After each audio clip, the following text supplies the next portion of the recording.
पाकिस्तान में भारत के लिए अपना एयर स्पेस बंद किया तो भारत ने भी पाकिस्तान के लिए अपना एयर स्पेस बंद कर दिया है और अब पाकिस्तान के विमान पूरब में जाने के लिए चीन का चक्कर लगाकर जा रहे हैं। जाहिर है कि भारत के एयर स्पेस स्ट्राइक से पाकिस्तान की जो एयरलाइन है उसकी कमर जरूर टूटेगी। आपको रिपोर्ट दिखाते हैं इसी से जुड़ी हुई।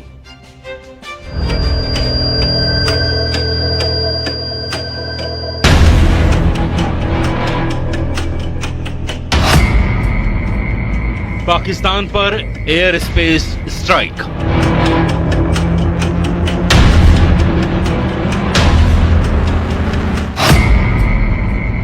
जल प्रहार के बाद वायु प्रहार।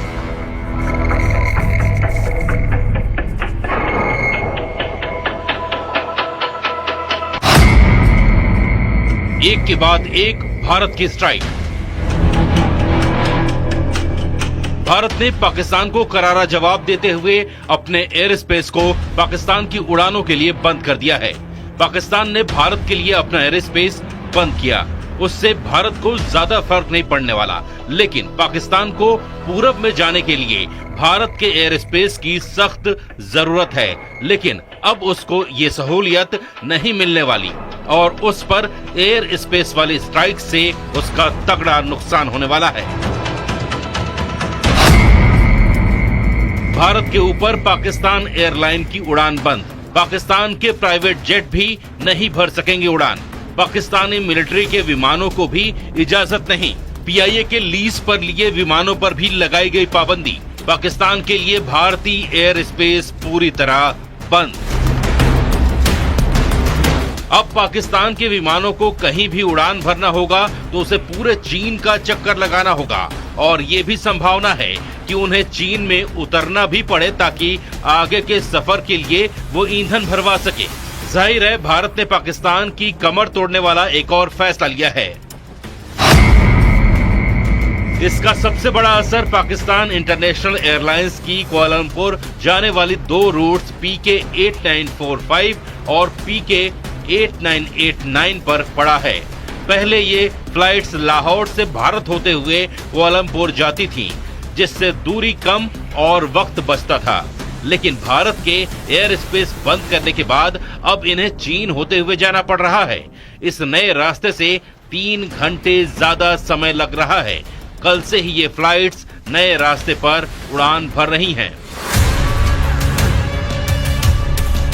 जैसे को तैसा की नीति पर चलते हुए भारत ने साफ कर दिया है कि जवाब अब सिर्फ जमीन से नहीं आसमान से भी मिलेगा। भारत एक ही जगह से नहीं पाकिस्तान को हर जगह से तोड़ रहा है। कभी डिजिटल स्ट्राइक, कभी वाटर स्ट्राइक, कभी डिप्लोमेटिक स्ट्राइक, कभी इकोनॉमिक स्ट्राइक और अब एयर स्पेस स्ट्राइक।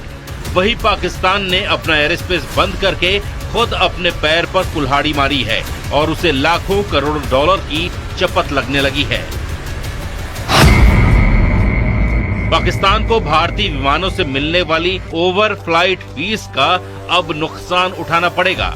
एक बोइंग 737 के लिए औसतन $580 और बड़े विमानों के लिए इससे भी ज्यादा फीस पाकिस्तान को मिलती थी।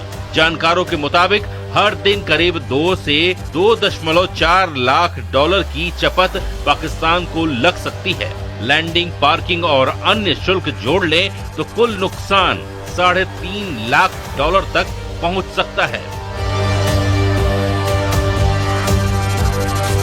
इससे पहले पुलवामा हमले के बाद भी पाकिस्तान ने भारतीय विमानों के लिए एयर स्पेस बंद किया था और उस दौरान उसे करीब $100 मिलियन का घाटा उठाना पड़ा था। लेकिन इस बार उसे दोहरी मार पड़ने वाली है।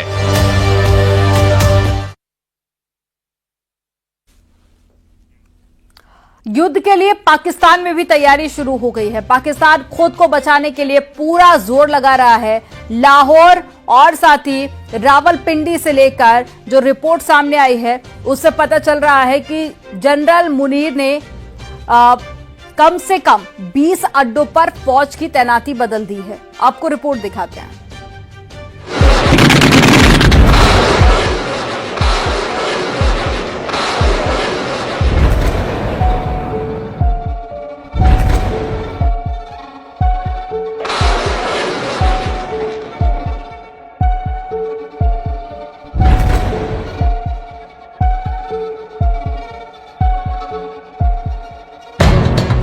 गुजरांवाला और सियालकोट में एयर डिफेंस अलर्ट पर है।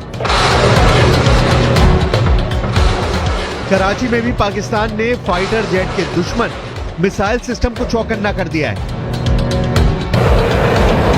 जनरल मुनीर के कमांडरों को यकीन है कि हमला होगा, जरूर होगा।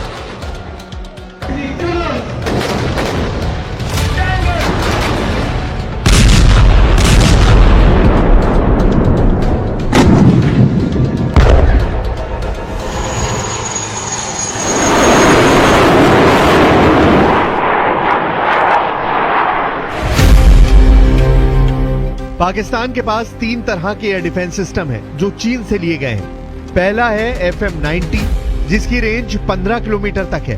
दूसरा है HQ-16, इसकी रेंज 70 किलोमीटर तक है। तीसरा है HQ-9, इसकी रेंज 300 किलोमीटर है। और यही किसी भी एयर स्ट्राइक से बचने के लिए पाकिस्तान की सबसे बड़ी गारंटी माना जाता है। पाकिस्तान इस वक्त पूरी तरह डिफेंसिव है। उसे पता है कि कोई ना कोई स्ट्राइक तो जरूर होगी और इससे बचने का सिर्फ एक रास्ता है, वो ये कि सही जगह पर उसके सही हथियार तैनात किए जाएं। पाकिस्तान ने भारत से लगी सीमा के करीब 2 लोकेशन पर अपने बड़े रडार सिस्टम तैनात किए हैं। एक है सियालकोट और दूसरा है लाहौर। दोनों जगह उत्तरी फ्रंट का हिस्सा है और 1965 के बाद 1971 के बहुत ही खतरनाक युद्ध के शश्मदीद गवाह रहे हैं। पाकिस्तान के अंदर लगातार हथियारों और सैनिकों की मूवमेंट तेज हो गई है। सड़कों पर आर्टिलरी देखी जा सकती है। तोप और टैंकों को एक जगह से दूसरी जगह ले जाया जा रहा है, जिससे साबित होता है कि जमीन पर पाकिस्तान की तैयारी जीरो रही है।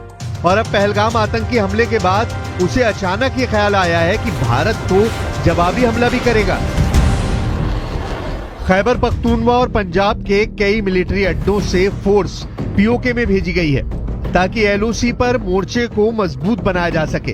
क्योंकि अगर भारत कोई सर्जिकल स्ट्राइक करता है, जैसा उरी पर हुए आतंकी हमले के बाद हुई थी, ऐसे हालात में पाकिस्तान के पास फौज का बैकअप मजबूत रहे। कहूँगा कि एक क्लैश की सूरत हाल बिल्कुल नजर आ रही है। अल्लाह करे एवर्ट हो जाए, हम कोई जंग मुसल्लत हमारी तरफ से तो कतई तौर पे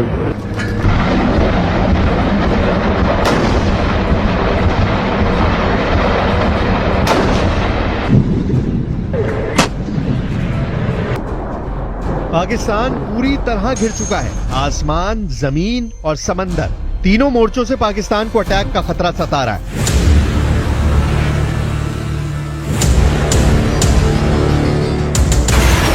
सुखोई 30 MKI से लेकर राफाल और ब्रह्मोस से लेकर नौसेना के बड़े बड़े जंगी जहाज बता रहे हैं कि पाकिस्तान को चौंकाने वाले बहुत ही खतरनाक मिशन की शुरुआत हो चुकी है।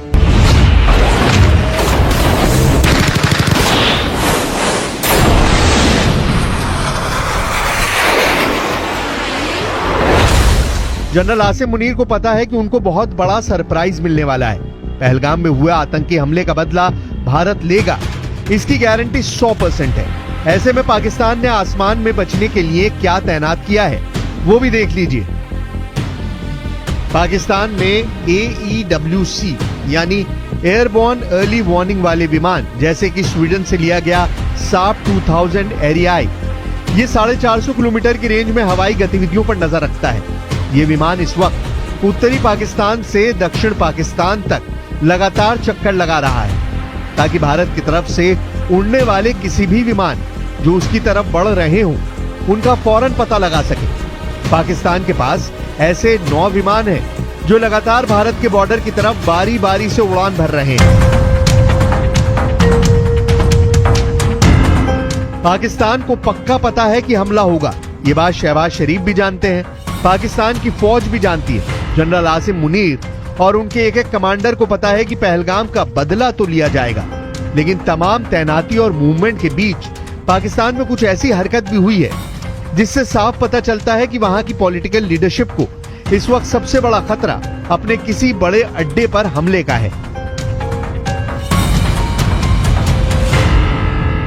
Our valiant armed forces remain fully capable and prepared to defend the country's sovereignty and its territorial integrity against any misadventure, as clearly demonstrated by its measured yet resolute response to India's reckless incursion in February 2019.